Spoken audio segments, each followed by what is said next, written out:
upi, tangkai. Nah, bisa kalian lihat di gambar. Jadi yang daun lengkap itu harus terdiri atas upi daun, tangkai daun, helaian daun. Daun yang tidak lengkap adalah daun yang tidak memiliki salah satu antaranya atau dua bagian utama. Dapat memiliki kenampakan sebagai pertama daun bertangkai, itu daun yang hanya memiliki bagian tangkai dan helaian daun. Daun berupih sama, dia hanya memiliki upih dan helaian. Daun duduk dia hanya memiliki helaian saja. Lalu daun semu dia daun yang berkembang dan tangkai daun yang melebar. Kalian bisa lihat gambarnya untuk daun tunggal yang oke. Lanjut, Pavelina. Bentuk daun atau circumscriptio, penentuan bentuk daun berdasarkan pada bentuk dan helaian daun, sedangkan tangkai dan upi daun tidak menentukan bentuk daun. Bentuk daun dapat dibagi menjadi 4 seri atau pola, yaitu yang A, seri elip. Seri ini merupakan bentuk helaian daun yang memiliki bagian terlebar di tengah-tengah helaian daun. Bentuk-bentuk turunannya ditentukan berdasarkan perbandingan panjang dan lebar helaian daun. Dibedakan menjadi 1. Bentuk bulat atau orbicularis diidentifikasi demikian karena perbandingan panjang lebar 1:1. Yang kedua, bentuk membulat atau ovalis ellipticus diidentifikasi demikian karena perbandingan panjang dan lebar 1,5 sampai 2:1. Bentuk bulat memanjang atau oblongus, perbandingan panjang dan lebar 2,5 sampai 5:1. Bentuk lancet atau lanceolatus, perbandingan panjang dan lebar sama dengan 5 sampai 10:1. Oke.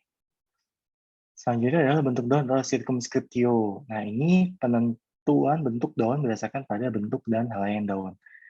Jadi, bentuk daun dapat dibagi menjadi 4 seri atau pola. Yang pertama adalah seri elips. Nah, seri elips ini helaian daunnya memiliki bagian terlebar di tengah-tengah helaian daun. Nah, dia pun dibedakan menjadi bentuk bulat, orbicularis, bentuk membulat atau ovalis, bentuk bulat memanjang atau oblongus, dan bentuk lancet atau lanceolatus. Nah, ini dia berdasarkan dari masing-masing panjang dan lebar dari lebar helaian daunnya. Oke. Nah, ini untuk seri elips. Kurang jelas gambar. Nah, kalian bisa lihat gambarnya. Untuk seri elips, tadi kan seri elips masing-masing dibedakan menjadi bulat, membulat, bulat memanjang, dan lancet. Nah, ini kalian lihat bulat, bulat memanjang, dan lancet, lonjong dan lancet. Ya. Oke. Bentuk yang kedua dari bentuk daun. Pavelina, lanjut Pavelina. Bentuk daun atau circumscriptio yang B, seri bulat telur atau ovate, yaitu bentuk helaian daun yang memiliki bagian terlebar di bawah tengah-tengah helaian daun. Penentuannya bukan berdasarkan ukuran, tetapi berdasarkan pengibaratan dengan bentuk benda. Dibagi menjadi 2 tipe. Yang pertama, pangkai helaian daun tidak bertoreh, memiliki 4 variasi bentuk antara lain. Yang A, bentuk bulat telur atau ovate menyerupai bentuk telur. Yang kedua dimensi dengan pangkal membulat. Yang B, bentuk segitiga atau triangulare, menyerupai bentuk 2 dimensi segitiga sama kaki. Yang C, bentuk delta atau deltoid, menyerupai bentuk DNA dimensi segitiga sama sisi.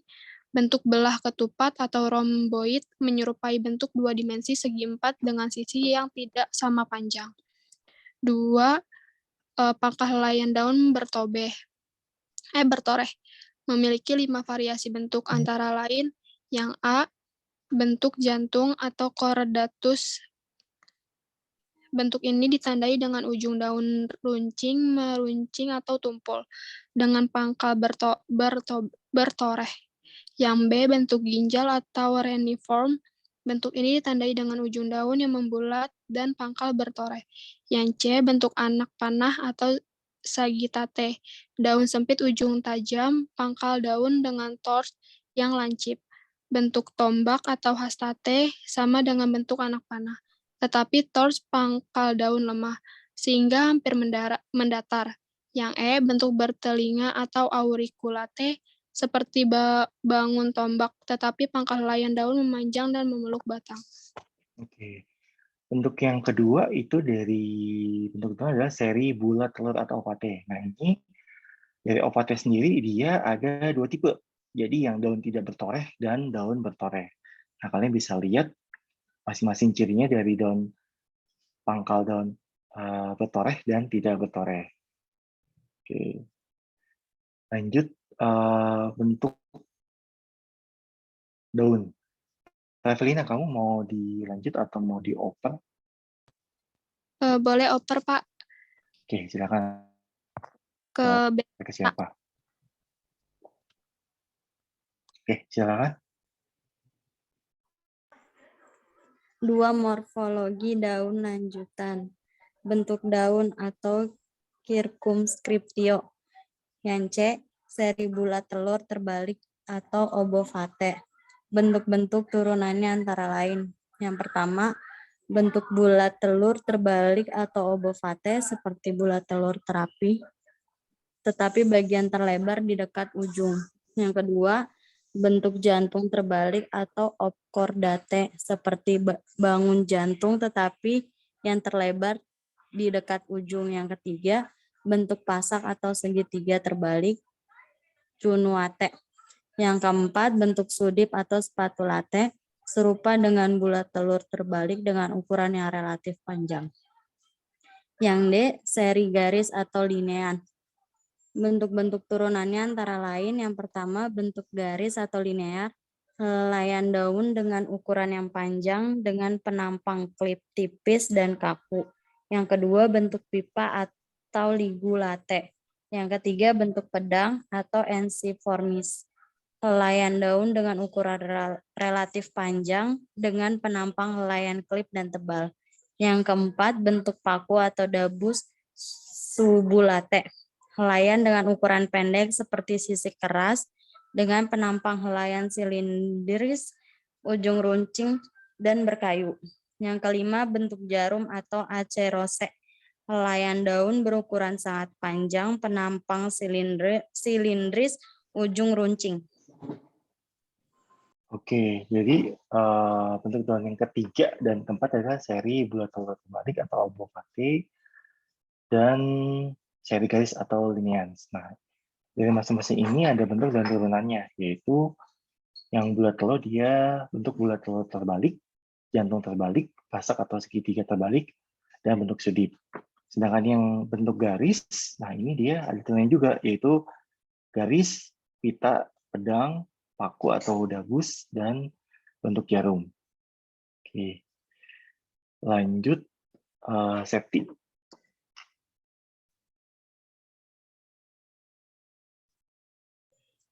Dua, morfologi daun lanjutan.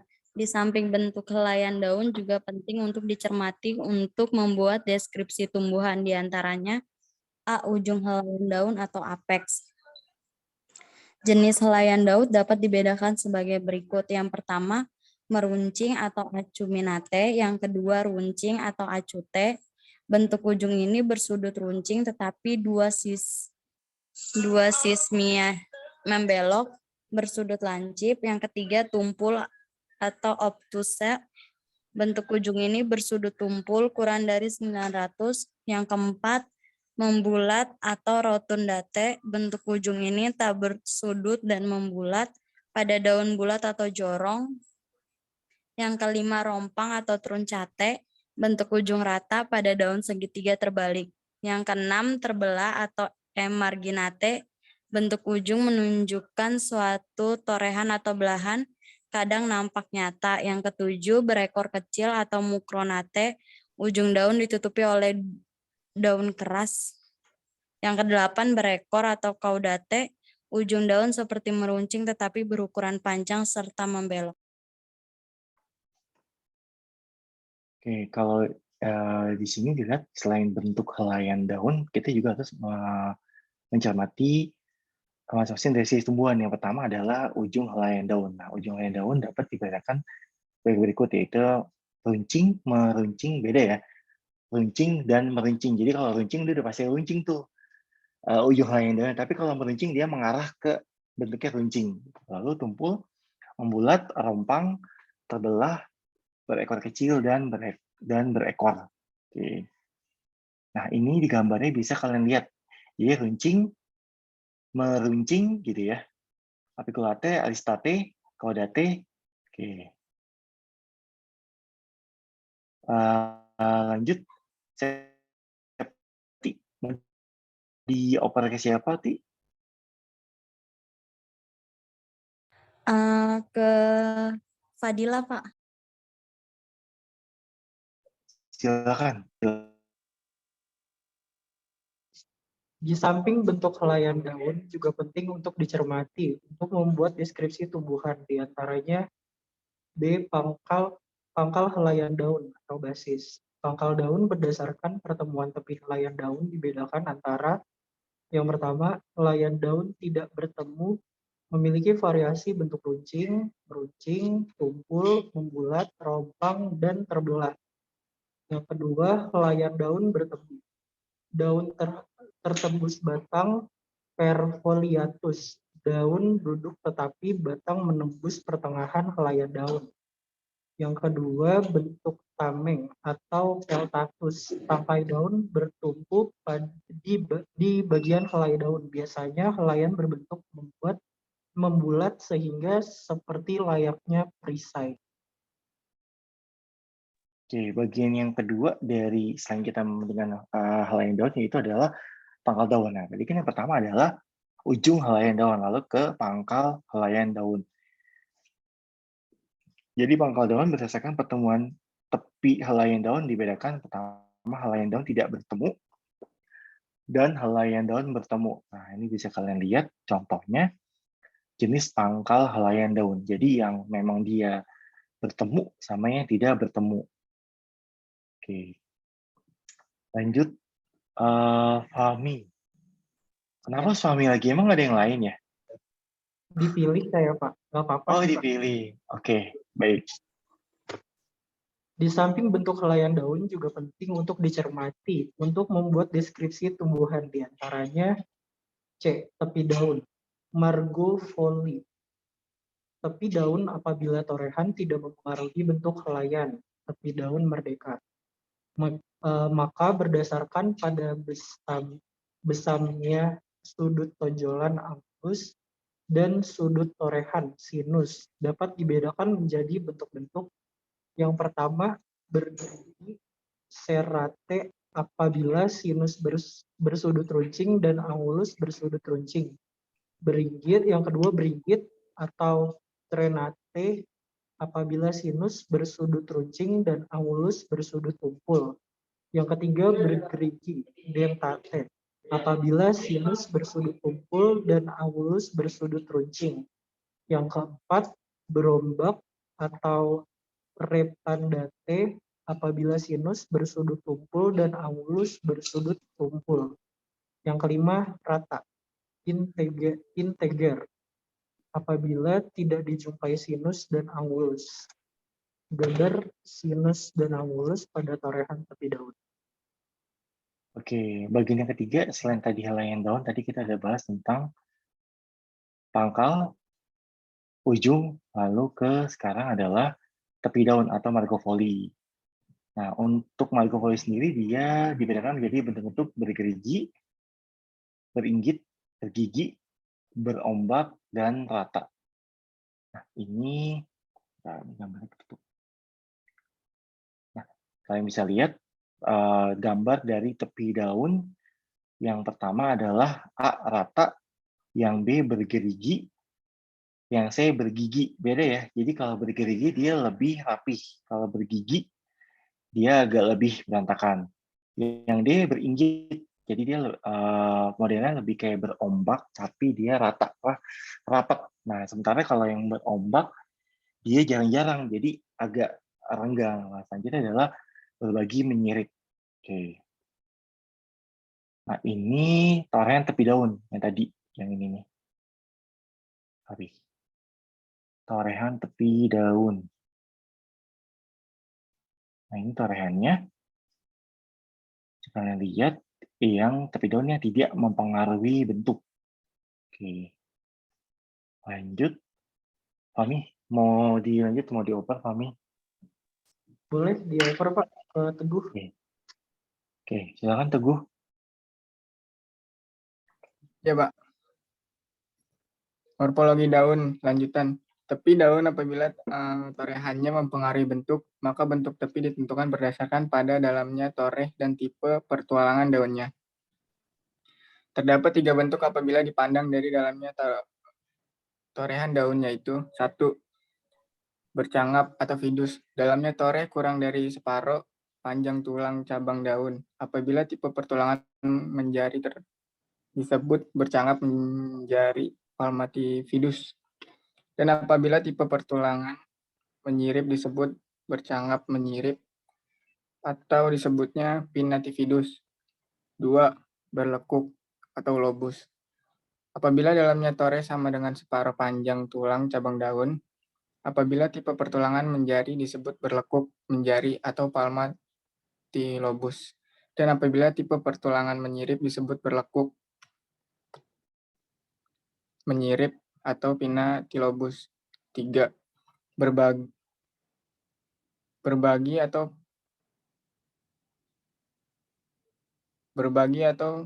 partitus.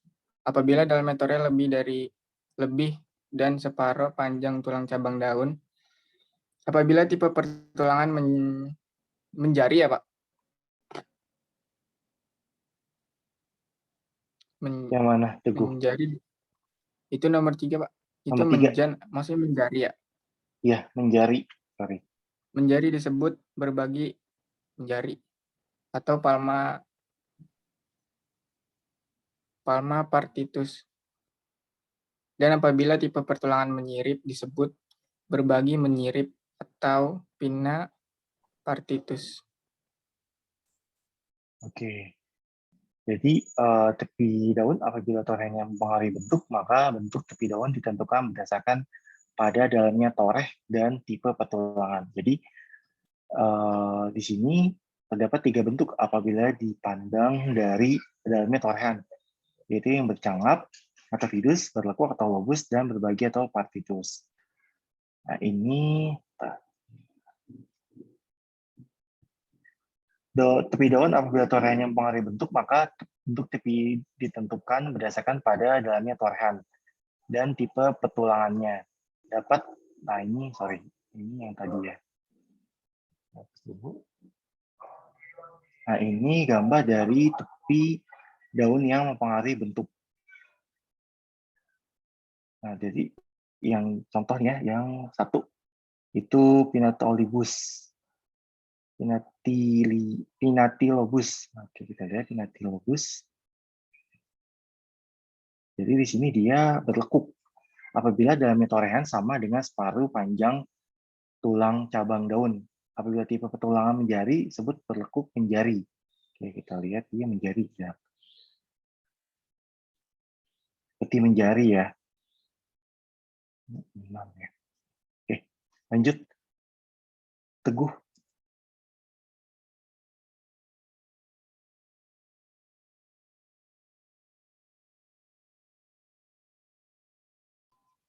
Nggak ada suaranya, Gu. Ini slide-nya gini ya Pak. Iya. Di samping bentuk helaian daun juga penting untuk dicermati untuk membuat deskripsi tumbuhan, diantaranya 1. Pertulangan helaian daun atau nervatio. Pertulangan daun adalah kelanjutan dan tangkai daun, sehingga merupakan kumpulan berkas pengangkutan pada helaian daun. Pertulangan daun utama disebut ibu tulang daun atau kosta. Pada umumnya, membagi daun menjadi 2 sisi lateral. Ibu tulang daun memiliki percabangan yang disebut tulangan cabang atau cabang lateral. Dari cabang lateral tumbuh pertumbuhan daun yang terhalus yang disebut urat daun atau vena. Pada daun jenis tumbuhan tertentu, misalnya pisang atau musa paradisiaca. Cabang lateral ujungnya saling bertautan membentuk tulang pinggir. Berdasarkan pada susunan tulang cabang, dibedakan 4 tipe pertulangan daun, yaitu 1. Menyirip atau penninerve. Tulang cabang tersusun seperti sirip pada ikan. 2. Menjari atau palmerve. Sejumlah tulang cabang lurus tersusun seperti susunan jari, ini maksudnya Pak. Ya, Susunan jari muncul dan 1 titik atau ujung tangkai daun. 3. Melengkung atau curvinerve. Sejumlah tulang cabang melengkung tersusun seperti susunan jari muncul dari 1 titik atau ujung tangkai daun. 4. Sejajar atau rectinerve. Sejumlah tulang cabang tersusun sejajar dari pangkal sampai ujung helaian daun. Oke, bagian yang keempat selain dari bentuk helaian daun yaitu pertulangan helaian daun atau nervatio. Nah, jadi berdasarkan pada susunan tulangnya sendiri, tulang cabang dibedakan menjadi 4 tipe pertulangan daun, yaitu menyirip, menjari, melengkung, dan sejajar. Nah, ini bisa kalian lihat contoh dari helaian daun atau nervatio.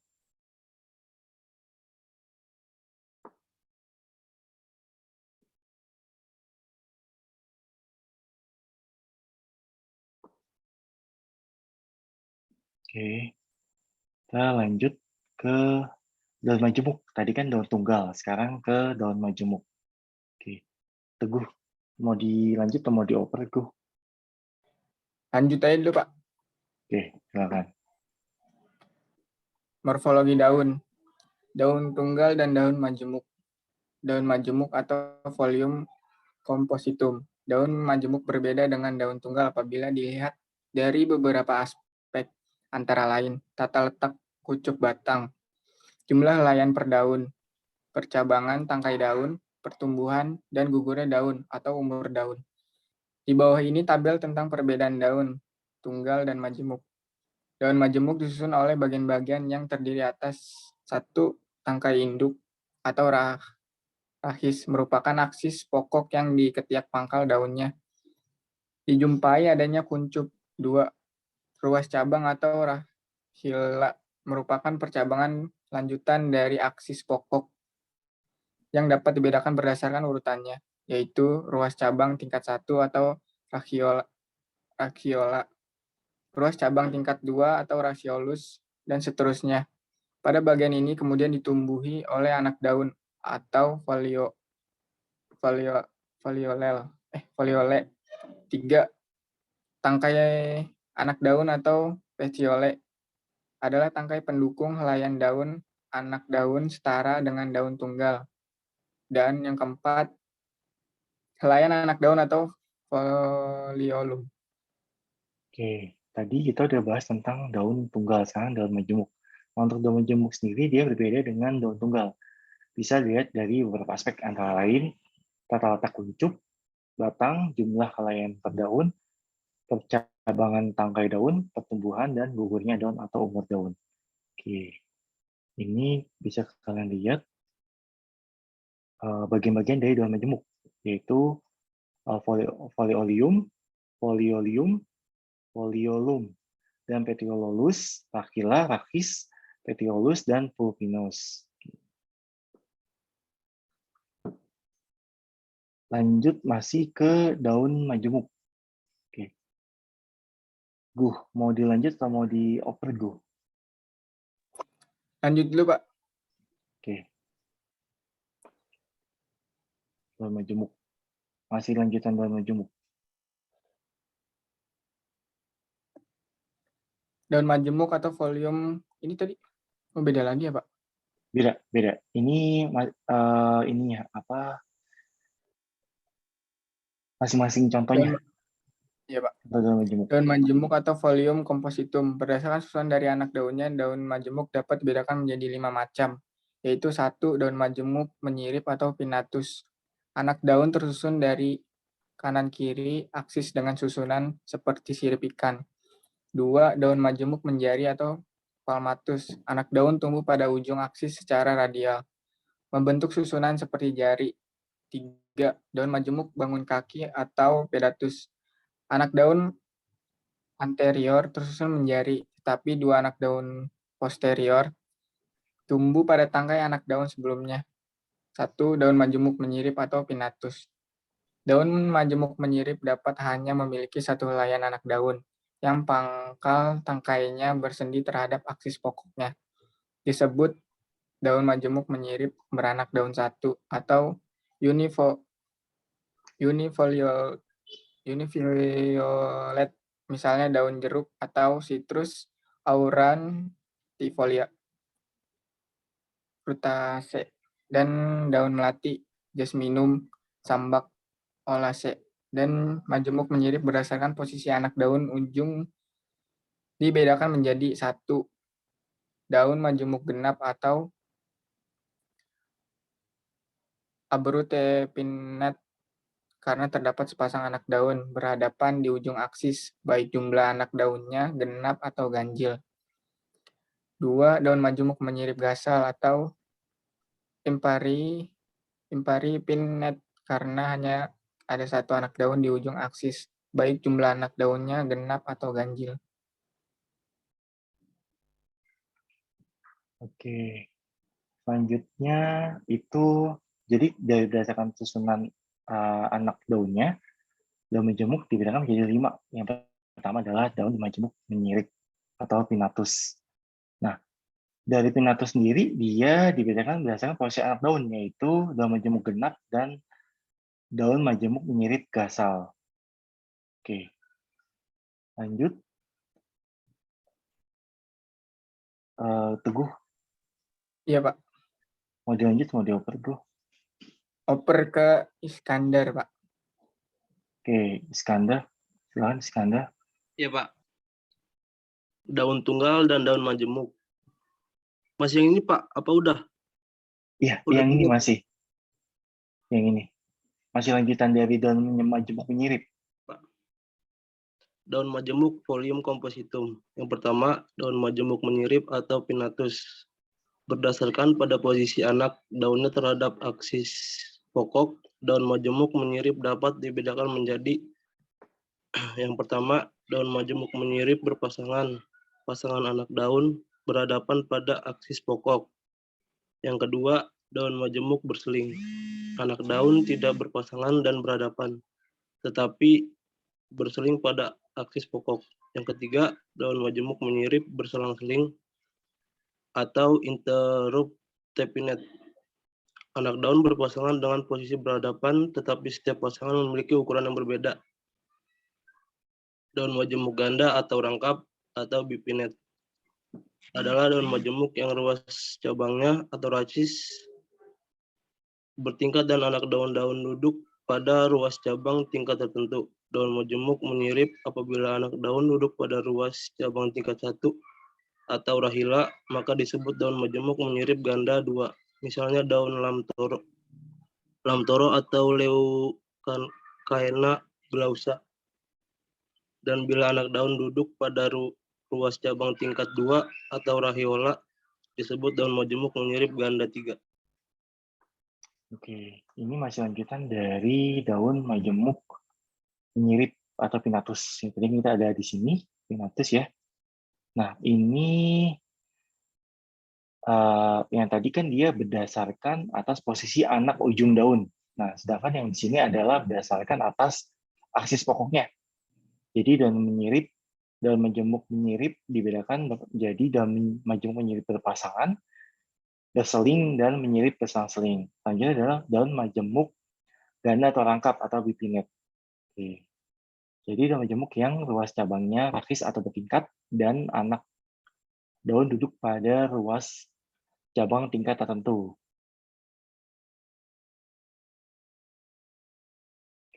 Sebentar ini saya kecil dulu.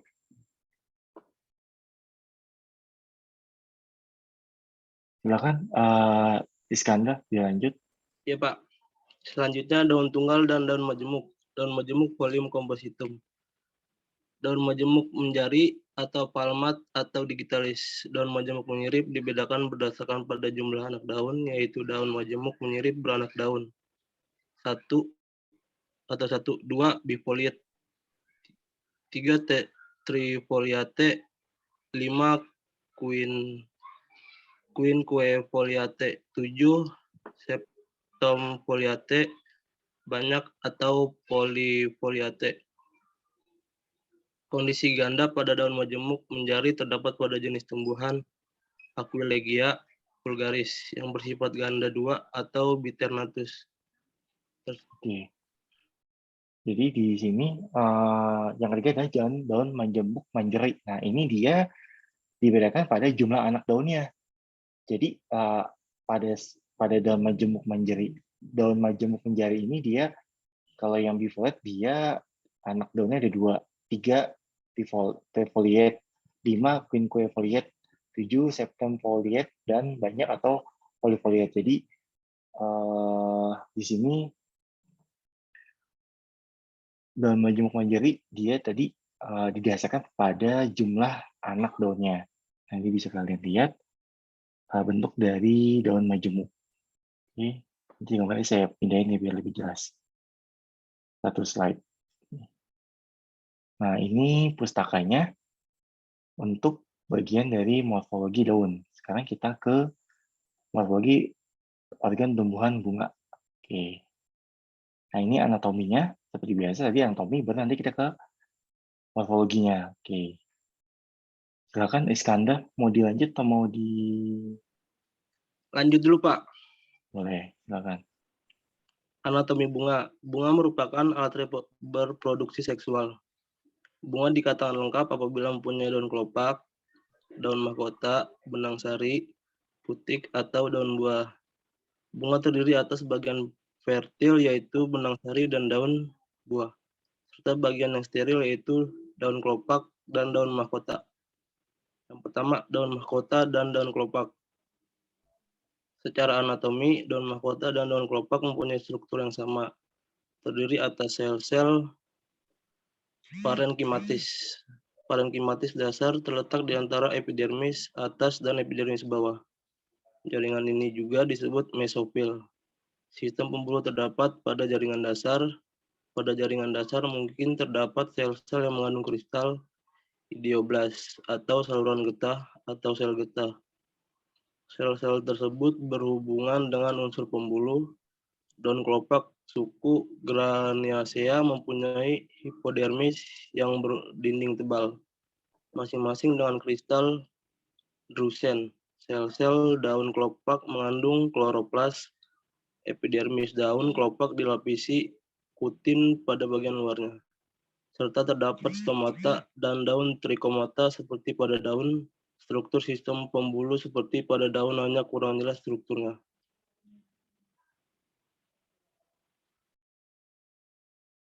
Oke, kita ke anatomi bunga. Nah, bunga sendiri merupakan alat reproduksi seksual. Nah, bunga dapat dikatakan lengkap apabila mempunyai daun kelopak, daun mahkota, benang sari, putik atau daun buah.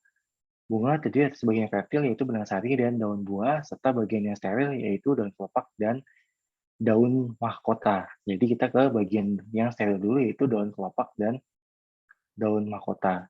Jadi secara anatomi daun mahkota dan daun kelopak mempunyai struktur yang sama, terdiri atas sel-sel yang parenkimatis. Parenkim dasar terletak di antara epidermis atas dan epidermis bawah. Nah, jaringan ini juga disebut dengan jaringan mesofil. Oke, nanti kalian bisa baca lagi. Sebenarnya agak boleh saya bilang sih jujur bosen ya kalau botani. Jadi jatuhnya kalian tinggal baca aja. Baca, hafalin, nggak kayak farmasetik atau praktikum farmasetik ya. Jadi ada dinamikanya karena variasi karena misalnya nih tadi contoh dosisnya ditaikin atau dosisnya diturunkan atau proses pengenceran atau proses hitungan penimbangannya bagaimana gitu. Itu kan dinamikanya. Kalau ini kan monoton kan hanya saya buat review untuk summary dari buku atau literatur yang saya buat menjadi PPT. Oke. Lanjut. Lanjut lagi, Pak. Boleh kamu lanjut boleh, mau dioper boleh. Oke Pak, satu lagi tanggung. Anatomi bunga lanjutan. Bunga merupakan alat berproduksi seksual. Bunga dikatakan lengkap apabila mempunyai daun kelopak, daun mahkota, benang sari, putik, atau daun buah. Bunga terdiri atas bagian fertil, yaitu benang sari dan daun buah, serta bagian yang steril, yaitu daun kelopak dan daun mahkota. Daun mahkota dan daun kelopak. Daun mahkota mempunyai satu atau banyak pembuluh berukuran kecil. Epidermis bentuknya khusus, merupakan tonjolan yang disebut papila. Dilapisi oleh kutikula, adanya warna yang bermacam-macam pada daun mahkota disebabkan oleh adanya kromoplas atau pigmen tambahan yang terdapat pada cairan sel. Zat tepung sering dibentuk pada daun mahkota yang masih muda. Minyak volatil yang karakteristik pada bunga umumnya terdapat pada sel-sel epidermis. Oke, masih di daun mahkota dan daun kelopak. Jadi daun mahkota mempunyai satu atau banyak pembuluh berukuran kecil. Epidermis bentuknya khusus, merupakan tonjolan yang disebut dengan papila. Dilapisi oleh kutikula, adanya warna yang bermacam-macam pada daun mahkota disebabkan oleh adanya kromoplas atau pigmen tambahan yang terdapat pada cairan sel. Zat tepung sering dibentuk pada daun mahkota yang masih sama. Minyak volatil yang berkarakteristik pada bunga umumnya terdapat pada sel-sel epidermis. Oke. Lanjut kedua adalah benang sari. Tadi daun kelopak dan daun mahkota dan daun kelopak. Yang kedua anatomi bunga yaitu benang sari. Oke. Iskandar, kamu mau lanjut atau mau dioper? Dioper dah Pak, Oke, silakan. ke Nia Febriana Pak. Silakan Nia. Bapak mohon maaf masih di jalan. Oh, Iskandar masih di jalan. Nia, Iskandar. Nggak Coba tahu. yang lain Iskandar. Ya, Ke boleh. Indah Octavia Pak, boleh?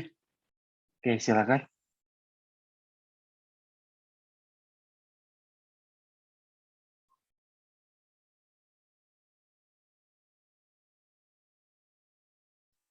Kayaknya nggak bisa dia Iskandar. Azahira, coba. Kamu bisa nggak? Oh, lagi di kereta ya.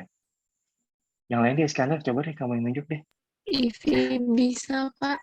Itu Silvi Pak. Silakan. Silakan, Vi. Anatomi bunga lanjutan. Yang kedua, benang sari. Benang sari terdiri atas kepala sari dan tangkai sari. Tangkai sari tersusun oleh jaringan dasar, yaitu sel-sel parenkimatis yang mempunyai vakuola tanpa ruang antar sel. Sel-sel ini sering mengandung pigmen epidermis dengan kutikula, trikoma, atau mungkin stomata. Kepala sari mempunyai struktur yang sangat kompleks, terdiri atas dinding yang berlapis, dan di bagian terdalam terdapat lokulus atau ruang sari, atau disebut juga dengan mikrosporangium, yang berisi butir-butir serbuk sari. Jumlah lapisan dinding kepala sari untuk setiap jenis tumbuhan bervariasi. Struktur kepala sari atau disebut juga dengan antera, pada umumnya suatu antera terdiri atas 4 mikrosporangia atau 4 blok.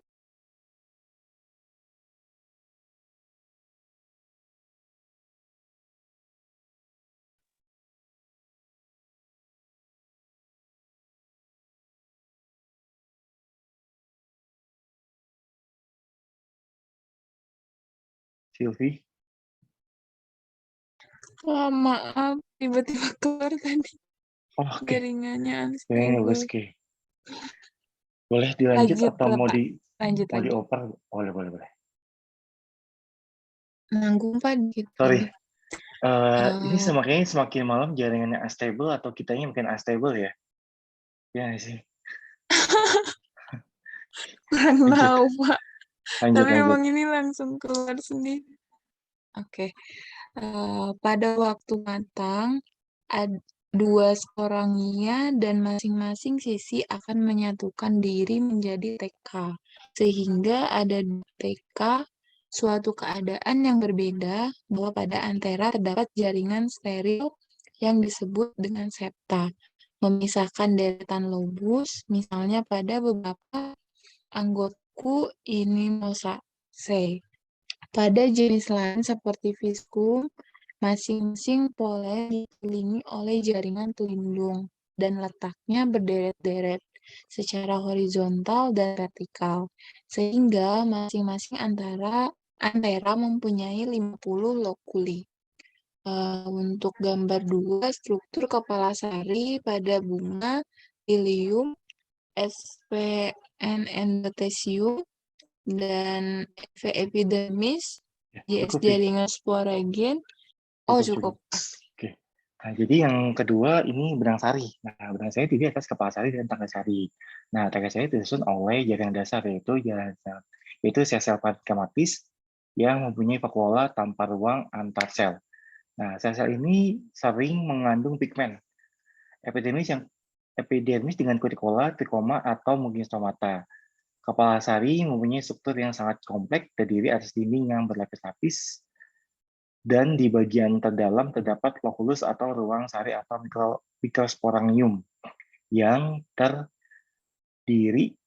berisi butir-butir serbuk sari. Jumlah lapisan dinding kepala sari untuk setiap jenis tumbuhan bervariasi. Jadi untuk struktur kepala sari sendiri dia terdiri atas 4, yaitu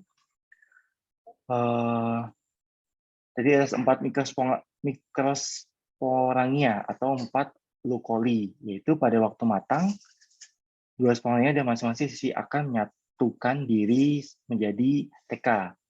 Sehingga ada 2 TK, satu keadaan yang berbeda bahwa pada antera terdapat jaringan steril yang disebut dengan septa.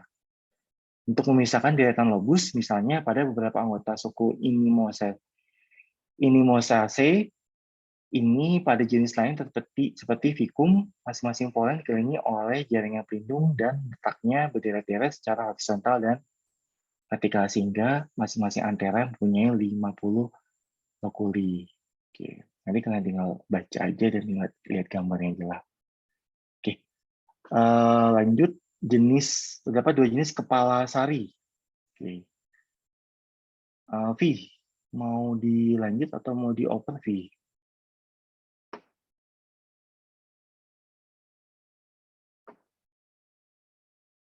Oke, sepertinya Sylvie unstable. Oke, lanjut. Siapa yang mau baca? Terdapat 2 jenis kepala sari. Saya, Pak. Boleh. Silakan. Sri Amalia. Anatomi bunga lanjutan. Terdapat 2 jenis kepala sari, yaitu pertama penampang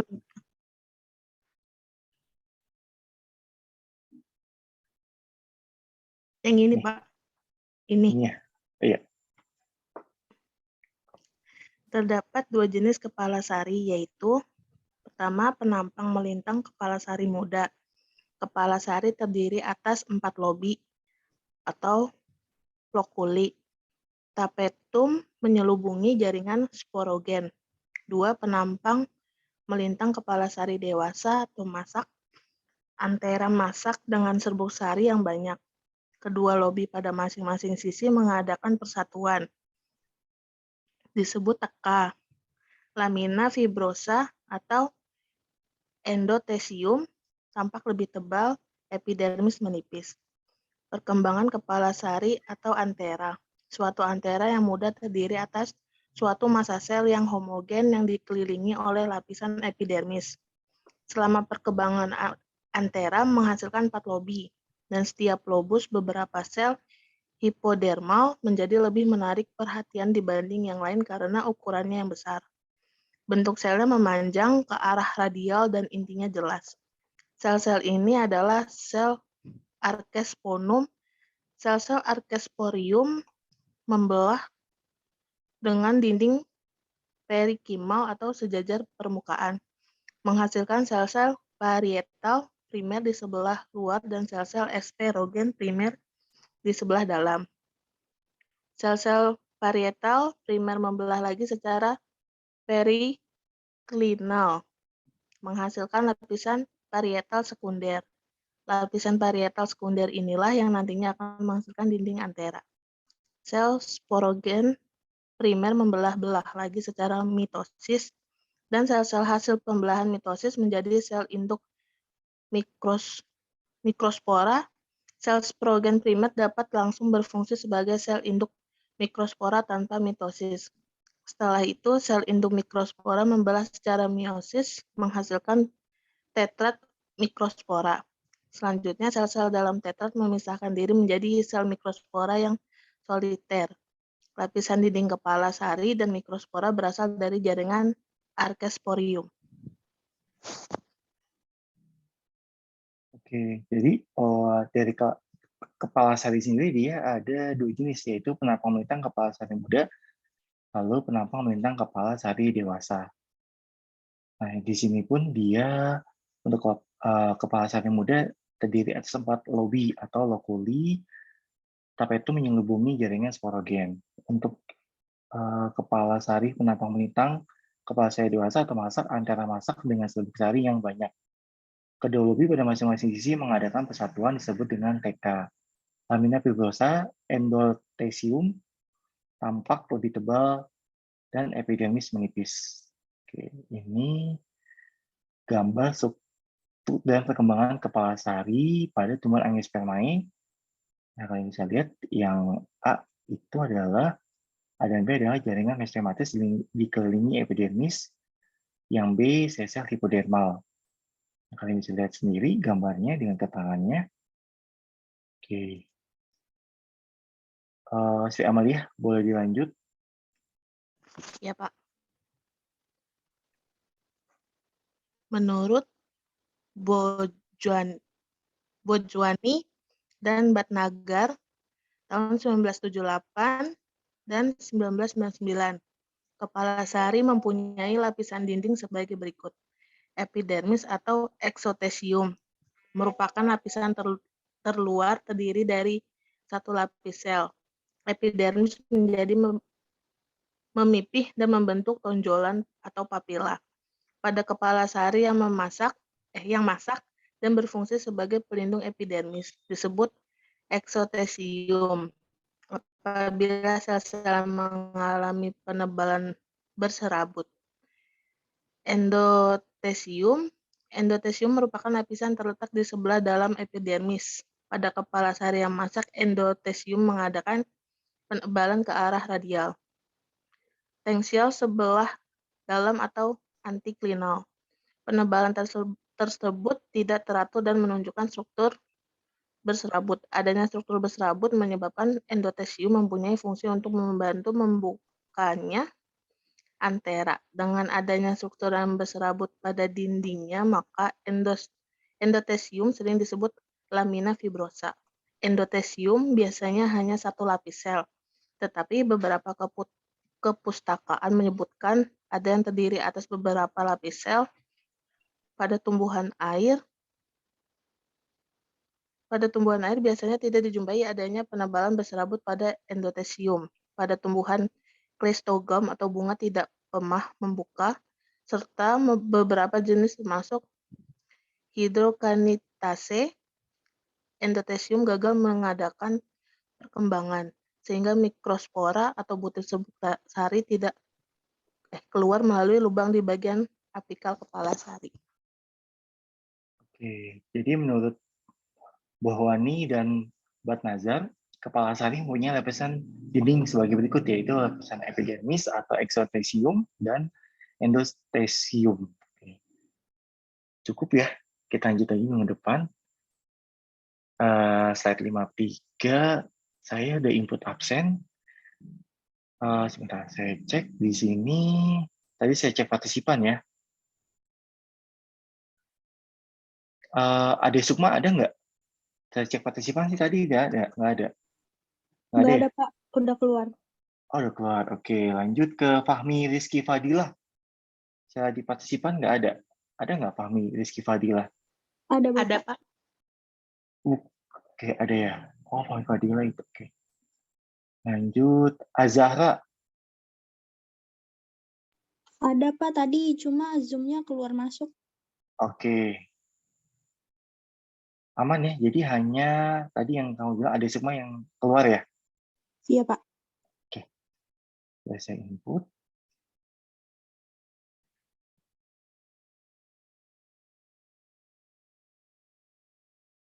Nah, apa lagi? Bentar ya.